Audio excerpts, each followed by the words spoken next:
अस्सलाम वालेकुम जी, मेरा नाम वसीम मलिक है। सुप्रीम कोर्ट ऑफ पाकिस्तान में इस वक्त मौजूद हूँ। सबसे पहले तो माजरत कि आपकी और मेरी इस तरह की वर्चुअल मुलाकात एक हफ़्ते के बाद हो रही है। इस दौरान अपने अपने कंसर्न्स का भी इजहार किया और मैं छुट्टियों की गर्ज से आउट ऑफ स्टेशन था, तो जिस वजह से आपसे मुलाकात नहीं हो सकी।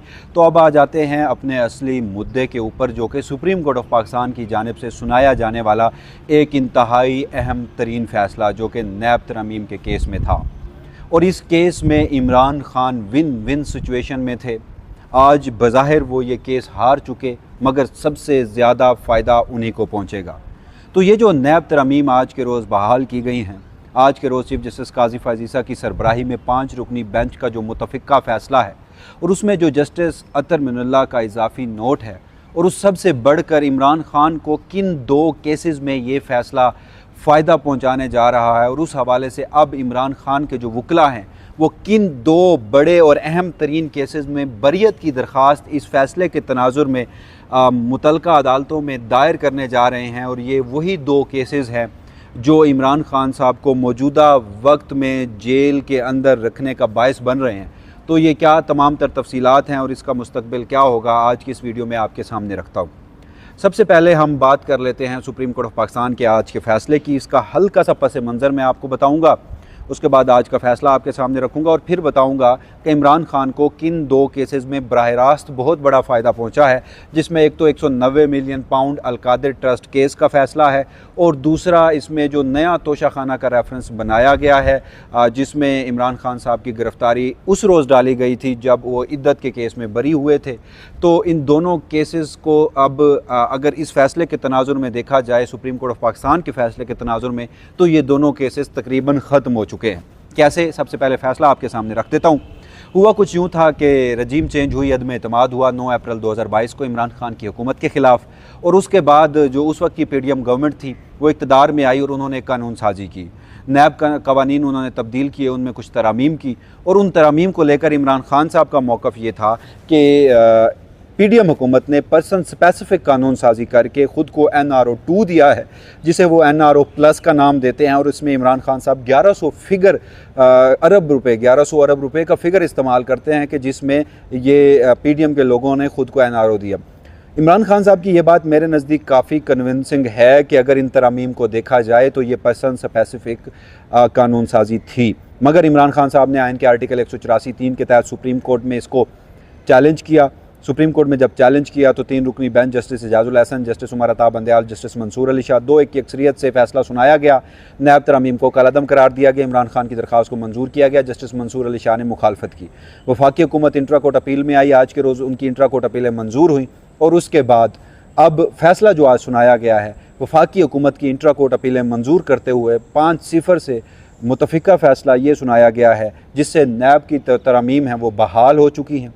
और उसके बाद ये करार दिया गया है कि जो इमरान खान की दरख्वास्त थी और जो सुप्रीम कोर्ट ऑफ पाकिस्तान के 3 रुकनी बेंच का फ़ैसला था, वो ये कहीं साबित नहीं कर सका कि ये नैब तरामीम जो हैं बुनियादी इंसानी हकूक़ से मुतसादम है, आइन पाकिस्तान से मुतसादम है। लिहाजा पार्लियामेंट को कानून साजी का अख्तियार है। और इस हवाले से अब चीफ जस्टिस काजी फ़ाज़ ने एक 16 सफ़ात पर मुश्तमिल तफसीली फ़ैसला भी जारी कर दिया, मुख्तसर तहरीरी फ़ैसला, और उसमें उन्होंने प्रैक्टिस एंड प्रोसीजर एक्ट की बात की। उन्होंने कहा कि उस वक्त अगर जस्टिस मंसूर अली शाह बेंच से अलग हो जाते तो ये केस का फ़ैसला नहीं सुनाया जा सकता था। जस्टिस एजाजुल हसन और जस्टिस उमर अता बंदयाल के हवाले से भी कहा कि उन्होंने अपने बादियो नज़र में चीफ जस्टिस काजी फ़ाज़ की ऑब्जर्वेशन जो फ़ैसले में लिखी गई उससे यही था कि जजेस को अपने हल्फनामे और अपने पैमाने, अपने ज़ाती मकासद और अपने तय करदा पैमानों पर फ़ैसला करने की बजाय अपने हल्फ को मद्देनज़र रख कर फ़ैसला करना चाहिए। यानी वो 3 रुकनी बेंच के फ़ैसले पे तनकीद कर रहे थे।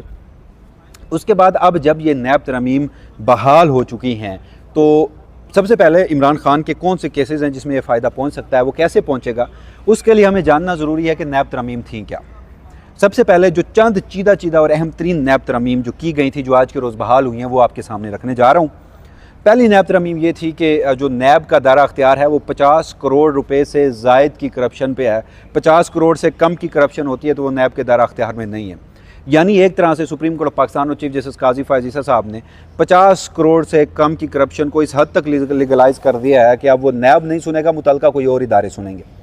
उसके बाद दूसरी तरमीम ये थी कि अब बारे सबूत, यानी किसी ने मेरे ऊपर केस बनाया, नैब ने मेरे ऊपर इल्ज़ाम लगाया, तो पहले ये होता था कि नैब ने मेरे ऊपर इल्ज़ाम लगाया तो मैं इल्ज़ाम साबित करता रहूँगा कि मैं बेकसूर हूँ, लेकिन अब बारे सबूत इस्तगासा के ऊपर आ चुका है, यानी नैब रेफरेंस बनाएगा तो नैब ही साबित करेगा। बाहर से आने वाले जो शवाहिद हैं वो नाकाबिल कबूल होंगे।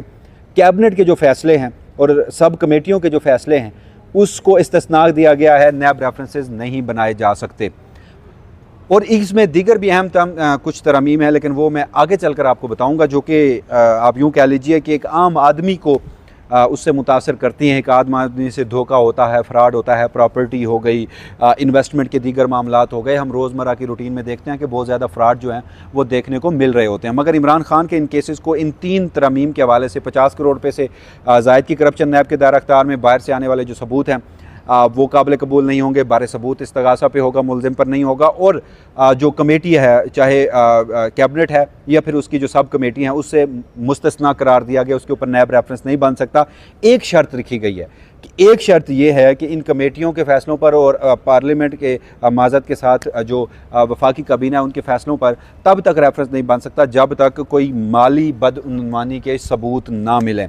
अब इमरान खान के ऊपर जो 190 मिलियन पाउंड का केस है उसमें ये था कि दिसंबर 2022 में इमरान खान साहब ने वो जो NCA के साथ एक अग्रीमेंट हुआ, पैसे 190 मिलियन पाउंड पाकिस्तान में आए और उसमें कहा जा रहा है कि जो मलिक रियाज थे उन्होंने बदले में अलकादर ट्रस्ट की जो ज़मीन है वो इमरान खान साहब को दी, और इस तरह इमरान खान साहब ने इख्तियारात से जो तजावुज़ किया और माली मुआवनत भी ली।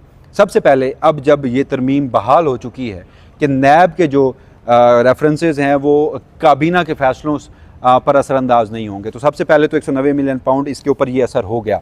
अब दूसरा ये कि क्या ये देखा जाएगा कि क्या इमरान खान साहब ने 190 मिलियन पाउंड से कोई माली फ़ायदे तो नहीं लिए। तो जो अलकादर ट्रस्ट केस के हवाले से नैब के सबसे अहम तरीन गवाह थे, चीफ फाइनेंशियल ऑफिसर थे, जो कि इस वक्त अलकादर ट्रस्ट में तैनात हैं, उन्हें नैब लेकर आई थी 190 मिलियन पाउंड के केस में, जिसमें वो आके गवाही दे चुके हैं कि इमरान खान साहब जो हैं, बुशरा बीबी जो है, इमरान खान का पूरा ख़ानदान जो है वो अलकादर ट्रस्ट केस से 1 रुपये का भी फ़ायदा नहीं ले सकते, नहीं ले रहे, नहीं लिया गया, और मुस्तकबिल का भी कहा गया कि नहीं ले सकेंगे। और साथ ये भी उन्होंने बयान दिया कि अलकादर ट्रस्ट केस की जो ज़मीन थी वो मलिक रियाज ने एक ट्रस्ट के नाम पर दी थी, बगैर किसी पैसे के दी थी, बगैर किसी लालच के दी थी, या बगैर किसी रिश्वत के तौर पर दी थी। तो अब कैबिनेट को प्रोटेक्शन है, इस तरमीम के बाद उनके फ़ैसलों के ऊपर नैब रेफरेंस नहीं बन सकता, जो कि 190 मिलियन पाउंड का बनाया गया। और दूसरा, अगर उसमें माली बदउनवानी देखने की कोशिश की गई नैब की जानिब से, तो अभी तक नैब इस हवाले से ना तो कोई ज़िमनी रेफरेंस पेश कर सका, ना कोई सबूत पेश कर सका कि इमरान खान साहब ने कोई माली फ़ायदा इससे लिया है। तो 190 मिलियन पाउंड केस भी तकरीबन ख़त्म हो चुका। और दूसरा, तोशा खाना 2, जिसमें इस वक्त इमरान खान साहब कैद में हैं, जो कि ईद के रोज़ जब वो बरी हुए थे तो उसी रोज़ उनकी गिरफ़्तारी डाली गई थी। तो उस केस का जो वो बच जाने वाले तहाइफ थे उनके ऊपर जो तोशा खाना 2 का रेफरेंस बनाया गया था, उसकी जो एवेल्यूएशन है, उसकी जो कीमत का तयन किया गया था वो 10 से 12 करोड़ रुपए के किया था।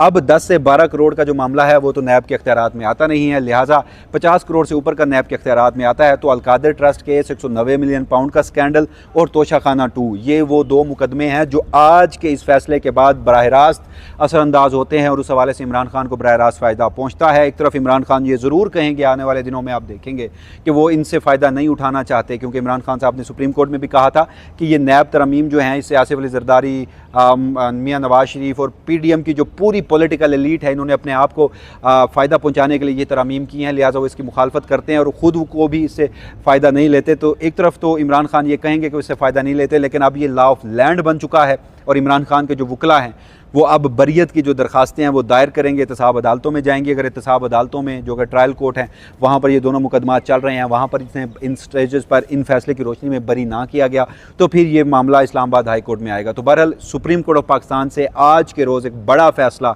इस सूरत में सामने आया कि इमरान खान साहब विन विन पोजीशन में हैं, केस हार चुके हैं, लेकिन लोअर जुडिशरी में जो उनके अपने केसेस हैं वो जीतने जा रहे हैं। और अगर आज वो ये यहाँ से केस जीत जाते तो वहाँ से हार जाते। तो बहरहाल पॉलिटिकल साइड पर, इखलाकी साइड पर इमरान खान जीत चुके हैं और उसका अल्टीमेट फ़ायदा उनको इन केसेस में भी होगा। इस हवाले से जो भी फर्दर डेवलपमेंट होगी वसीम मलिक अपनी इसी प्लेटफॉर्म से आपको आगाह रखेगा। तब तक के लिए मुझे दीजिएगा इजाज़त। अल्लाह निगहबान।